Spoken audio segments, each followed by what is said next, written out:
Wakazi wa mji wa Mai Mahiu kwenye kaunti ya Nakuru wanataka NEMA kuzingatia maeneo ya makazi wanapotoa leseni za wamiliki wa timbo humo, kwani vilipuzi vinavyotumiwa humo vimesababisha uharibifu wa nyumba zao na wanaishi kwa hofu ya madhara zaidi. Mwandishi wetu wa habari kutoka upande huu Willy Dennis Njiru na taarifa kamili. Ni timbo hili lililotia wakazi wa eneo hili kiwewe, kwani vilipuzi wanazodai vimekuwa vikitumika hapa vimewaathiri pakubwa. Kila kitu inaharibu, inagonga manyumba ya watu mpaka mawe zinaingia kwa nyumba.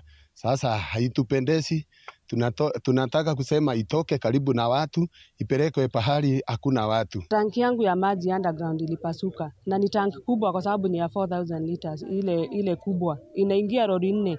Lakini sasa hizi hifadhi maji.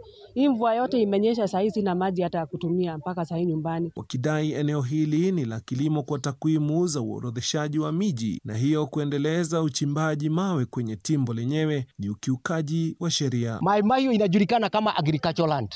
Na kwa kware kama hii kuwa imeletwa sehemu za wananchi, lazima kwanza physical planning wangekaa chini na wananchi wawaulize kama wangehitaji kware, kwani kware zimekuja kukuta watu makao yao. Vile wakilalama gharama kubwa za matibabu kutokana na madhara ya uchafuzi wa hewa eneo hili, ikiwemo vumbi, milipuko na magonjwa ya moyo. Watu wadoda hiyo baruti, tumeshaenda hapa mara mingi, tukimwambia punguze anakataa kupunguza. Kwa hivyo tunaomba atuondoe hiyo baruti. Mtoto wangu atakufa juu ya hiyo baruti. Saa hii unasikia hiyo mlio ya blast kama imeingia kwa masikio, imekatalia kwa masikio.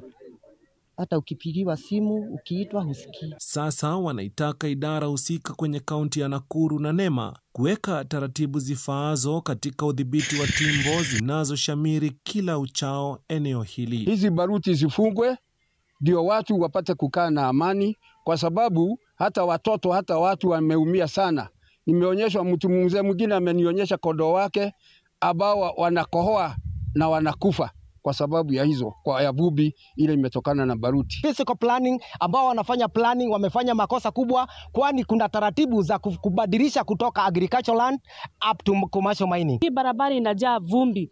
Ikianza kupiga vumbi hapa uwezi ukafikiria ni mahali watu wanaishi. Kama kitu kama hii inakuja kuwekwa katikati ya vijiji ambapo watu wanakaa, yani hatuna amani ukisikia mtoto wako nyumbani na wewe uko kazini. Willy Dennis Njiru, TV47. Asante sana Njiru. Kwingineko mtazamaji